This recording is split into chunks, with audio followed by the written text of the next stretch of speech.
Rikers atau yang dikenal dengan Bapak Sekolah Minggu lahir di Gloucester, Inggris pada tanggal 14 September 1735. Pada tahun 1767, ia menikah dengan Anne Trick dan pada tanggal 5 April tahun 1811, Robert Rikers meninggal. Dia adalah seorang yang beruntung karena dilahirkan di tengah-tengah keluarga yang berada. Ayahnya adalah anggota masyarakat terhormat dari kelas menengah. Sebagai bagian dari keluarga yang berada, Robert Rikers pastinya juga mendapatkan pendidikan yang baik. Ia menyelesaikan pendidikan dasarnya di sekolah milik gereja Santo Mary the Crypt, di mana gereja Santo Mary the Crypt ini adalah gereja tempat ia dibaptiskan. Setelah lulus pendidikan dasar, pada usia 14 tahun ia melanjutkan studi di sekolah Katedral Gloucester, di mana suasana sekolah pada waktu itu sangat begitu ketat. Anak-anak dididik dengan kurikulum yang klasik, dan di sekolah tersebut para murid dituntut menguasai beberapa bahasa, antara lain bahasa Yunani, bahasa Latin, dan bahasa Prancis. Pada awal berdirinya sekolah minggu hanyalah sebuah usaha untuk menolong anak-anak yang tumbuh liar di lingkungan masyarakat miskin. Dan lewat tekad, semangat, dan pemikiran dari Robert Rikers, dia telah mengubah dunia pendidikan anak-anak yang ada pada saat itu. Dan dampak dari karyanya bukan hanya dirasakan oleh anak-anak, namun juga oleh seluruh warga gereja, di mana sebuah usaha yang dimulai dari sebuah desa kecil, namun dampaknya terasa ke seluruh dunia dan bertahan hingga saat ini. Kemudian pada abad ke-18, Inggris sedang dilanda krisis ekonomi yang sangat parah sebagai akibat dari revolusi industri. Robert Rikers melihat banyak anak-anak yang harus menjadi tenaga kerja di pabrik-pabrik sebagai buruh kasar dan bekerja 6 hari dalam seminggu, yaitu pada hari Senin hingga hari Sabtu, sehingga pada hari Minggu mereka tidak bekerja. Oleh karena itu, pada hari Minggu mereka menjadi liar dikarenakan hanya pada hari inilah mereka bisa merasa bebas. Kebanyakan dari mereka menghabiskan uang penghasilan mereka dengan hal-hal yang tidak berguna seperti minum minuman keras. Melihat keadaan itu, Robert Rikers bertekad untuk mengubah keadaan. Ia kemudian memulai sekolah minggu di dapur Nyonya Mederit di kota Scuti Alley pada Juli 1780. Selain mendapat makanan, anak-anak diajarkan sopan santun, membaca, dan menulis. Dan dalam kurun waktu 2 tahun, sekolah minggu dibuka di beberapa sekolah dan di sekitar Gloucester. Rikers kemudian mempublikasikan sekolah minggu melalui Gentleman's Magazine dan juga Arminian Magazine pada tahun 1784. Yang pada akhirnya atas bantuan John Wesley, kehadiran sekolah minggu diterima oleh gereja mula-mula, diterima oleh gereja metode. Revolusi industri yang terjadi di Inggris abad 18 background dari munculnya sekolah minggu. Ada beberapa hal yang membuat revolusi ini terjadi. Pertama, kekayaan Inggris akan bahan mentah. Kedua, luas daerah pemasaran sehingga mendorong produksi yang besar. Ketiga, kekuatan armadanya yang memungkinkan distribusi produksi. Keempat, pemerintah yang stabil. Kelima, banyak penemuan yang dihasilkan penemu Inggris meringankan pekerjaan manusia atau menggantikan tenaga manusia dalam melakukan proses produksi. Terakhir, banyak pemerintah pasar akan wall. Itu menimbulkan efek beruntung pemilihan industri butuh tenaga bomba. Ini membuat lahan pertanian berkurang sehingga petani bermigrasi ke kota menjadi buruh dengan upah rendah di publik tersebut. Mulainya sekolah minggu di Indonesia. Dokumentasi tentang perkembangan sekolah minggu di Indonesia sangatlah kurang. Sebelum Indonesia merdeka, ternyata bahwa di Batavia anak-anak sudah berkumpul di rumah tetangga. Biasanya anak ikut kebaktian di gereja dengan orang tuanya. Di samping itu juga ada kesempatan untuk anak berkumpul tersendiri. Kita boleh menduga bahwa di tempat-tempat lain di Indonesia dalam abad ke-17 dan abad ke-18 terjadi sedemikian juga. Dan abad 19, pekerjaan sekolah minggu berkembang di Eropa dan Amerika yang pengaruhnya juga terasa di Indonesia, terutama di daerah-daerah tempat sending bekerjanya.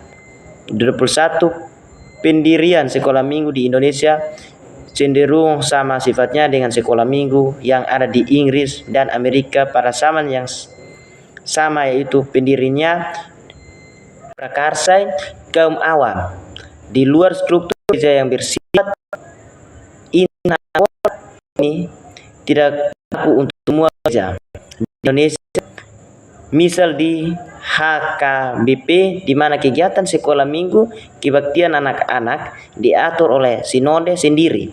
Hal ini sesuai dengan tata usaha gereja, diadakan secara sinodal dan melarang segala kegiatan gerejawi di luar kekuasaan para pemimpin sinode sendiri.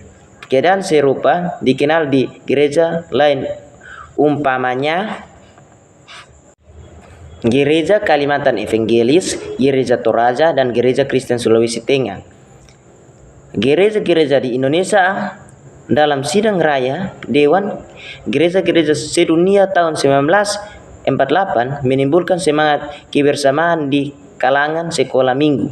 Salah satu penggerakannya adalah Litje Kiat yang memiliki pandangan yang berubah atas pendidikan bagi anak-anak yang berubah setelah ia belajar di Winchester College, Inggris. Ia memberitakan gaya mengajar anak-anak dengan pendekatan yang dibangun atas dasar metode-metode pendidikan lain yang ingin mendidik anak sesuai minat, gaya bersifat, dan kebutuhannya. Bersama dengan Lee Sean Hui, Dr. Mai Timoe, dan Alfred Simantak mendirikan Dewan Sekolah Minggu di Jakarta sebagai wadah persatuan di kemudian hari karena kesadaran mereka akan kebutuhan sekolah minggu akan bahan-bahan yang tercetak. Maka saudara diberi tugas untuk menerjemahkan bahan-bahan sekolah minggu dari bahasa Belanda ke dalam bahasa Indonesia. Kemudian bahan-bahan tersebut diterbitkan sekali sebulan. Baik, terima kasih atas waktu dan kesempatan yang saya peroleh. Di sini saya akan membawakan materi tentang pemikiran dan teori. Sebelum sekolah minggu berdiri, pembinaan rohani untuk anak-anak dilakukan sepenuhnya di dalam keluarga, seperti tertulis dalam kitab Ulangan pasal 6 ayat 4-7. Sebelum usia yang ke-5 tahun, anak-anak telah dididik oleh orang tua mereka untuk mengenal Allah lebih mendalam lagi. Pada abad yang ke-18, seorang wartawan Inggris yang bernama Robert Raikes digerakkan oleh rasa cinta kepada anak-anak dan membuat suatu gerakan yang mendorong gerakan lahirnya sekolah minggu. Pada masa akhirnya abad yang ke-18, Inggris dilanda oleh suatu krisis ekonomi yang sangat parah, sehingga setiap orang harus bekerja keras untuk memenuhi kebutuhan mereka. Bahkan anak-anak juga dipaksa bekerja untuk bisa mendapatkan penghidupan yang layak. Robert Raikes sangat prihatin sebab anak-anak itu harus bekerja dari hari Senin sampai hari Sabtu, sehingga hari Minggu itu mereka jadikan sebagai hari libur. Hari Minggu merupakan satu-satunya hari mereka, sehingga mereka menghabiskan waktu itu untuk bersenang-senang. Dan Robert Raikes melihat hal itu, ia bertekad untuk mengubah keadaan. Robert Raikes meminta pertolongan kepada seorang ibu untuk mendidik beberapa anak di rumahnya. Pada hari-hari biasa, Raikes bahkan membayar Nyonya Meredith 1 shilling setiap hari Minggu untuk mengajar anak-anak yang berpakaian compang-camping ini dalam membaca Alkitab. Robert Raikes berharap bahwa dengan sekolah minggu ini akan mengubah hidup anak-anak itu menjadi lebih baik lagi dari kehidupan mereka yang sebelum itu. Raikes tidak membiarkan niatnya untuk putus. Ia memindahkan sekolah minggunya ke dapur Nyonya King, tempat Mai Chrisley mengajar mereka. Chrisley mengajar mereka dari pukul 10.00 sampai pukul 12.00 siang. Shalom, terima kasih atas waktu yang diberikan kepada saya. Saya akan presentasikan materi tentang metode PAK tentang sekolah minggu yang dipakai oleh Robert Raikes. Metode pengajaran. Sebelumnya, kegiatan belajar mengajar sekolah minggu belum menggunakan metode pengajaran terencana. Karena itu, pengajar kesulitan dalam mendidik anak-anak nakal. Contohnya, seorang anak membawa seekor binatang ke dalam kelas pada saat guru sedang mengajar. Maka seluruh kelas ribut dan butuh waktu yang lama untuk suasana kelas pulih kembali. Karena itu, tidak ada metode pengajaran yang terencana.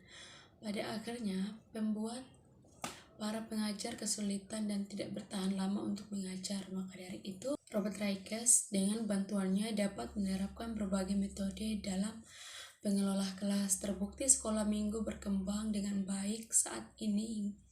Seiring berjalannya waktu dengan perkembangan dunia pendidikan, maka dari itu metode pengajaran sekolah minggu pun tentu lebih berkembang dan bervariatif. Metode atau yang dimaksud yaitu sebagai teknik, cara, dan prosedur. Setiap proses pengajaran sangat memerlukan yang tepat dan relevan untuk mencapai tujuan. Karena itu penting untuk mempersiapkan diri lebih dulu untuk mengajar agar mencapai target hingga menghasilkan rencana. Sekian dan terima kasih. Baik, dari materi yang sudah kami jelaskan atau kami tuangkan tentang kisah hidup, pemikiran dan teori serta metode PAK yang dipakai oleh tokoh Robert Raikes, kami mengambil kesimpulan bahwa Robert Raikes adalah orang yang sangat sibuk. Ia adalah pemilik dan penerbit di Gloucester Journal, koran yang paling besar di wilayah Gloucester, Inggris. Seringkali ia sendiri harus turun tangan mencari berita dan menyunting laporan.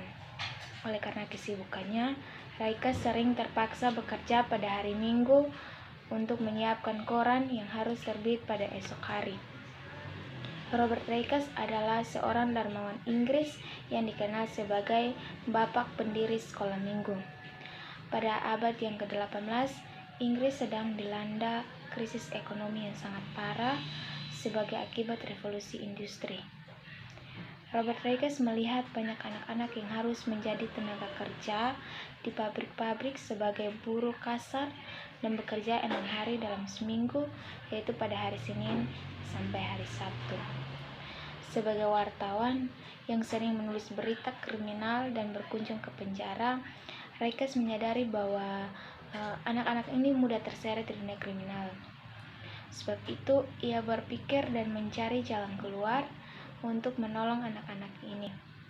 Ia kemudian memulai sekolah minggu di dapur Mi Maderit di kota Scuti Ale pada Juli 1780. Di sana, selain mendapat makanan, anak-anak diajarkan sopan santun, membaca, dan menulis.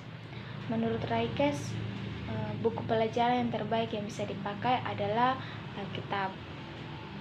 Mula-mula gereja tidak mengakui kehadiran gerakan sekolah minggu yang dimulai oleh Robert Raikes, tetapi karena kegigihannya mempertahankan dan memperjuangkan untuk tujuan membangun sekolah minggu ini, ia menulis ke berbagai publikasi dan memberikan visi pelayanan anak ke masyarakat Kristen di Inggris. Dan juga atas bantuan John Wesley, dia juga sebagai bapak pendiri gereja Metodis, akhirnya kehadiran sekolah minggu diterima oleh gereja. Sekian dan terima kasih. Shalom.